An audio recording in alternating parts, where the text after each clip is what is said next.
मांझी तेरी कश्ती के तलबदार बहुत है, इस पार कुछ मगर उस पार बहुत है।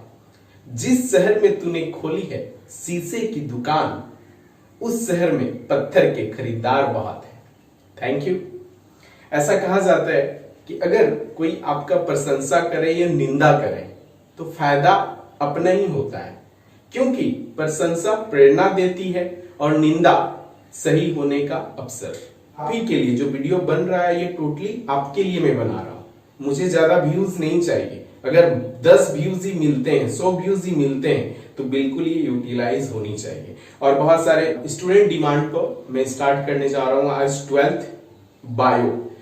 बहुत सारे स्टूडेंट का आ रहा था, कमेंट कॉल आ रहा था, सर समझ में नहीं आ रहा। चलिए मैं आज सिलेबस डिस्कशन कर देता हूं और फिर समझ में आएगा बायो पढ़ना कैसे। अगर ये आपको समझ में आ गया तो बिल्कुल इजी हो जाएगा, फिर आपको लगेगा अरे टेंशन नहीं है। तो इसलिए ज्यादा से ज्यादा बिल्कुल कंसंट्रेट कीजिए अपने आप को, तब पता चलेगा कि है क्या बायो। बहुत सिंपल है, जिस तरह मैंने केमिस्ट्री का, फिजिक्स का बताया था उसी तरह मैं एक बायो का बता रहा हूं। जो अगर ये सिलेबस आप समझ गए तो समझिए कि 50% आपका काम हो गया, बचा 50%। वो फिर हम लोग कोर्स के अकॉर्डिंग कर लेंगे, बायो के टीचर पढ़ाएंगे बढ़िया से। ठीक है, चलते हैं, बात करते हैं कि बायोलॉजी है 12th syllabus. Biology 12th syllabus, ठीक है। देखिए सबसे पहले हम लोग 11th में यूनिट 5th तक पढ़ चुके हैं। जो मैंने पढ़ाया था 5th तक, ये यूनिट 5th। यहां जो स्टार्ट होता है ये यूनिट 6 से स्टार्ट होता है। किससे होता है? यूनिट 6 से। यूनिट 6 से स्टार्ट होगा, ठीक है। जो यूनिट 6 है, ये जो पहला चैप्टर होता है रिप्रोडक्शन, जिसको हिंदी में हम लोग जनन कहते हैं। रिप्रोडक्शन जिसका हिंदी में जनन कहते हैं। ये आपका जो यूनिट है ये यूनिट नंबर 6 है और हम लोग 6 से स्टार्ट करेंगे। यहाँ पे यूनिट 6 से, यानी पहला चैप्टर जो इसके अंतर्गत आता है ये चैप्टर फर्स्ट है। इसको लिख सकते हैं चैप्टर फर्स्ट, ठीक है। ये चैप्टर फर्स्ट है। चैप्टर फर्स्ट जो आता है आपका रिप्रोडक्शन इन ऑर्गेनिज्म। क्या आता है? Reproduction in organism.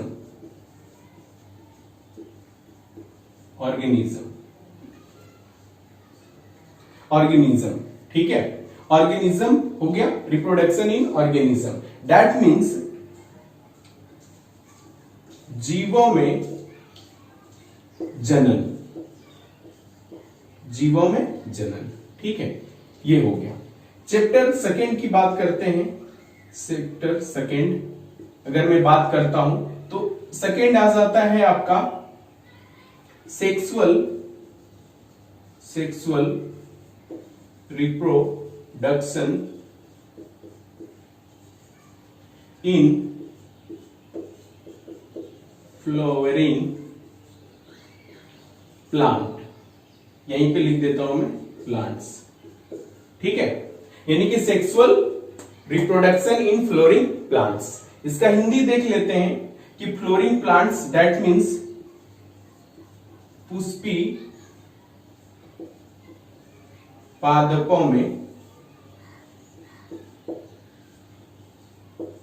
लैंगिक, सेक्सुअल मीन्स लैंगिक जनन, इसका हिंदी हो जाता है। मैं आज दोनों लेके चलता हूं, हिंदी और इंग्लिश दोनों, जो आपको प्रॉब्लम ना हो, ठीक है। चैप्टर थर्ड की बात करते हैं।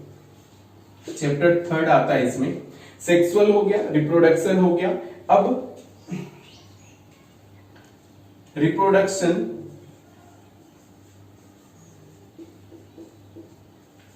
इन ह्यूमन, मानव जनन, ठीक है। इसका हिंदी हो गया। चैप्टर 4 की बात करते हैं। चैप्टर 4 में आपका आ जाता है रिप्रोडक्टिव हेल्थ, ठीक है। दैट मीन्स जनन स्वास्थ्य। और ये जो पूरा का पूरा जो पूछा जाता है, ये आपका पूरा यूनिट जो यूनिट 6 है, ये आपका 14 मार्क्स का पूछा जाता है। 14 मार्क्स का टोटल जो है 14 मार्क्स का पूछा जाता है, जो नंबर की दृष्टि से इंपॉर्टेंट है। 4 चैप्टर है, ठीक है, कोई प्रॉब्लम? ये हो गया, ये आप नोट डाउन कर लीजिए। चलिए रफ कर लेते हैं इसको। नेक्स्ट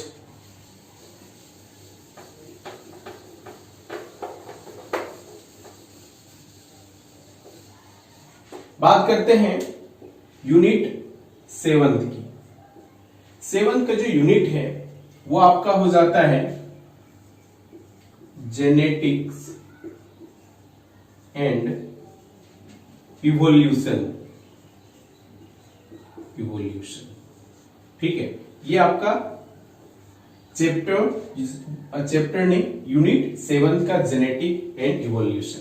ठीक है, देखिए इसमें जो आपका है वहां पे हम लोग देखे थे 4 चैप्टर तक। चैप्टर 5 देखेंगे यहाँ पे। चैप्टर 5 जो आ जाता है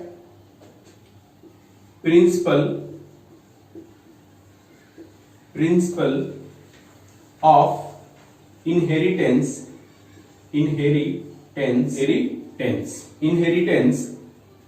principle of inheritance and variation. ठीक है, देखिए principle of inheritance and variation, इसमें क्या है? इनहेरिटेंस की बात है। दैट मीन्स वंशागति तथा विविधता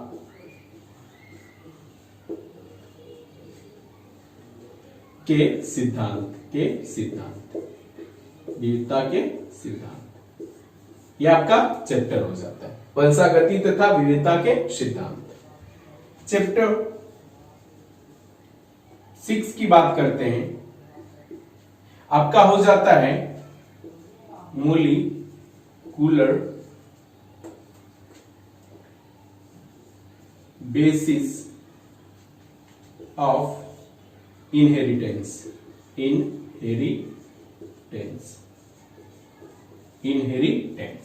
That means वंशागति के आणविक आधार। ठीक है, ये चीज हो गया। और चैप्टर आपका 7th हो गया। चैप्टर 7th है आपका इवोल्यूशन चैप्टर। ठीक है, क्या है? इवोल्यूशन मीन्स होता है विकास। ठीक है, ये आपका यूनिट हो गया 7th में। और जो 7th जो यूनिट है वो आपका 18 मार्क्स का होता है। कितने मार्क्स का? 18 मार्क्स का पूछा जाता है। This is very very important unit which contain 18 marks in a 3 chapter. Okay, तो ये चीज पे ध्यान देना पड़ेगा, बहुत इंपॉर्टेंट है जेनेटिक एंड इवोल्यूशन। चलिए नेक्स्ट देखते हैं, मैं रफ कर देता हूं इसे।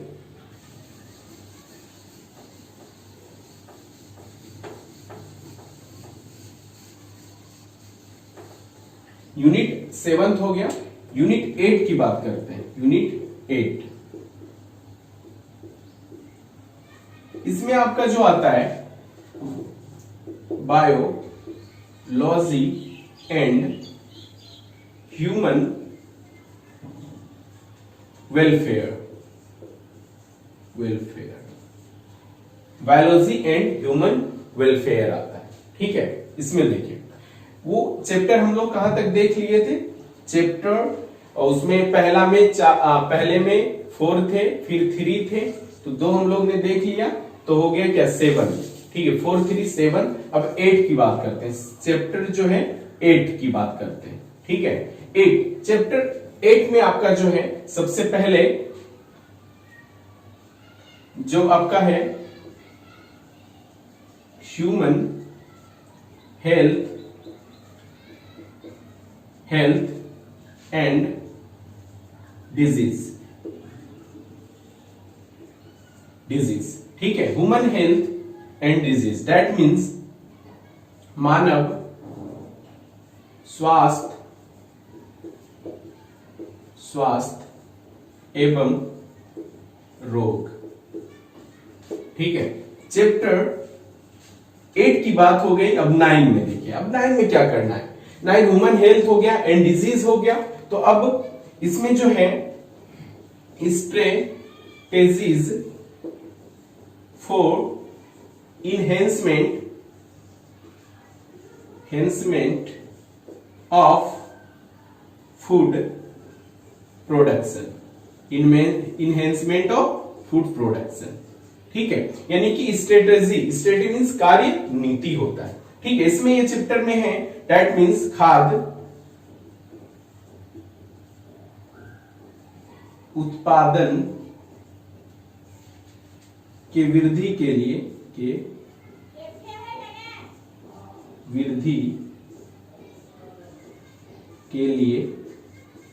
कार्यनीति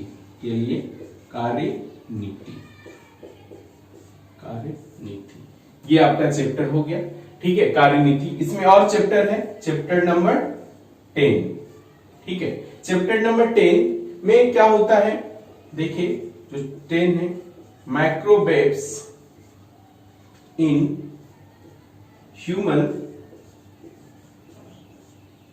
वेलफेयर, ठीक है। माइक्रोवेव्स इन ह्यूमन वेलफेयर, इसका मीनिंग ये हुआ कि मानव कल्याण के लिए, ठीक है, मानव कल्याण में सूक्ष्म जीव, यानी कि सूक्ष्म जीव कैसे, सूक्ष्म जीव कैसे भाग लेते हैं और जो हमारे यूजफुल होते हैं, ठीक है। वो हम लोगों ने देखा था, पहला कितने नंबर के होते थे, था 14, 18, ये भी कितने होते हैं, यूनिट 7 भी आपका 14 मार्क्स के हो जाएंगे। कितने मार्क्स के हो जाएंगे, 14 मार्क्स के, ठीक है। ये भी बहुत इंपॉर्टेंट चैप्टर है, इसको नोट डाउन कर देता हूं, ये 40 मार्क्स का है। तो बहुत इजी है ये चैप्टर, अगर पता चल जाएगा कि ये मुझे पढ़ना है तो आपको बहुत इजी हो जाएगा। अब जो आपको पढ़ना है चैप्टर के अंदर में, ठीक है, वो आप इजी वे में समझ सकते हैं। यूनिट 12 तक इधर हो गया, यानी कि यूनिट 8 हो गया था। अब 9 की बात करते हैं, यूनिट 9 की, यूनिट 9, ठीक है। यूनिट 9 में जो है आपका हो जाता है बायोटेक्नोलॉजी,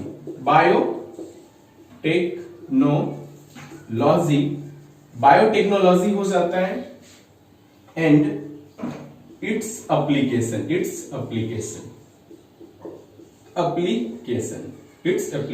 ठीक है। वो चैप्टर नंबर जो था 10 तक हम लोग देख लिए थे। अब चैप्टर नंबर 11 की बात करते हैं कि 11 में क्या है। 11 में जो है बायो टेक्नोलॉजी के ही बारे में पढ़ते हैं। इसमें आपका प्रिंसिपल्स आ जाते हैं, प्रिंसिपल एंड प्रोसेस, ठीक है। दैट मीन्स बायोटेक्नोलॉजी मीन्स जैव प्रौद्योगिकी, ठीक है। और सिद्धांत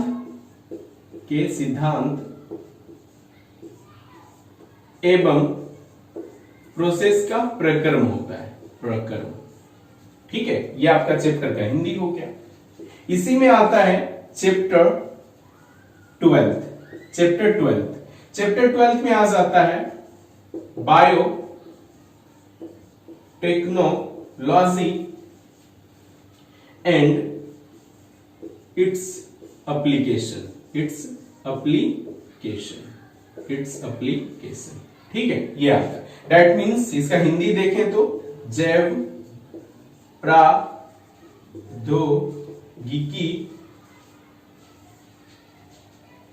तथा उनके उपयोग, एप्लीकेशन मीन्स उपयोग हो गया, सिंपल है ये। और ये आपका जो चैप्टर, ये 2 चैप्टर है, ये 10 मार्क्स के पूछे जाते हैं। कितने मार्क्स के? 10 मार्क्स के। ठीक है, नोट डाउन कर लें। रब कर देता हूं। यूनिट चैप्टर 2 यानी कि यूनिट आपका 9 हो गया।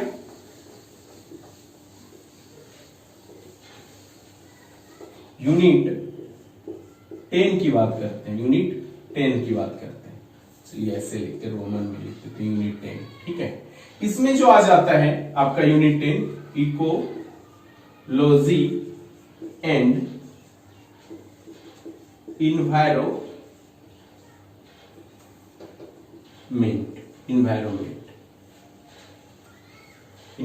ठीक है, ये आपका चैप्टर यानी कि यूनिट 10 आ जाता है, इकोलॉजी एंड इन्वायरमेंट।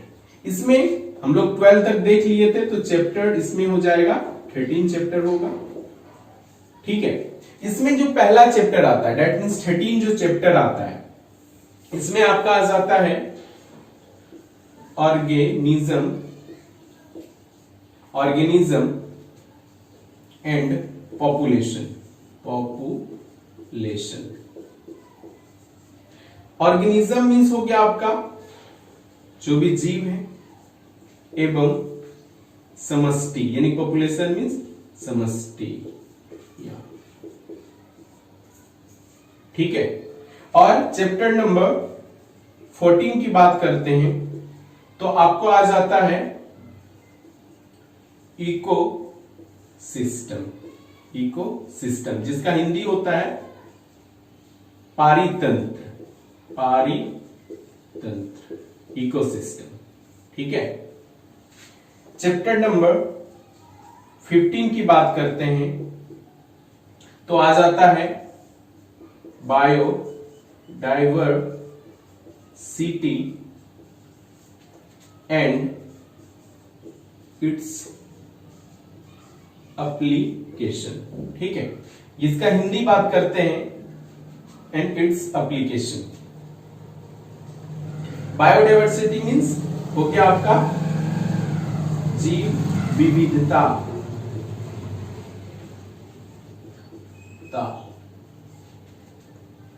तथा उनके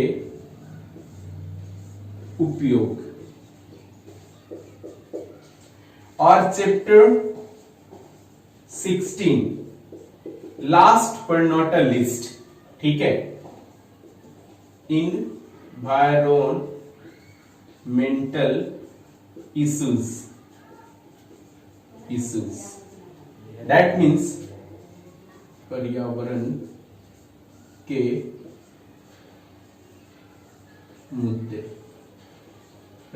के मुद्दे, इन्वायरमेंटल इश्यूज, पर्यावरण के मुद्दे। आपका जो है कितने नंबर का पूछा जाता है? फिर आपका 14 नंबर का पूछा जाता है, 14 मार्क्स। इसके पहले आपका पूछा रहा 10 मार्क्स, टोटल आपका 70 नंबर का। तो बहुत इजी है, आपने देखा कि कैसे क्या है। तो ये आपका सिलेबस है पूरा का पूरा 12th बायो सिलेबस है, जो बिल्कुल इजी है। इसी के बारे में हम लोग को पढ़ना है। जो चैप्टर वाइज आपका होगा क्लास, उनके अकॉर्डिंग कर लेना है। बहुत इजी है, देखा कितना इजी है। तो इसलिए बी कंसंट्रेट और बिल्कुल पढ़ाई कीजिए, पहले समझिए कि होता क्या है। अगर इस चीज को आप समझ जाएंगे बस काम आपका हो जाएगा। इसलिए काहे का डर जब है अक्की सर, तो टेंशन नहीं लेना है। आप सिर्फ अपने घर पे पढ़ाई कीजिए और फिर जब ओपन होगा तो इजी वे में आपका कोर्स कंप्लीट होगा और टाइम के पहले ही कंप्लीट हो जाएगा, जब आपका एग्जाम है उसके पहले। ठीक है, तो आप लोग बने रहें और जो मैं बता रहा हूं इसको अच्छे से आप याद कर लें। ठीक है, और प्रॉपर तरीके से इसको करें, देखिए कितना अच्छा हो जाएगा। ठीक है, thank you. Stay home, stay safe. Okay, सावधान रहें, सतर्क रहें। Thank you so much.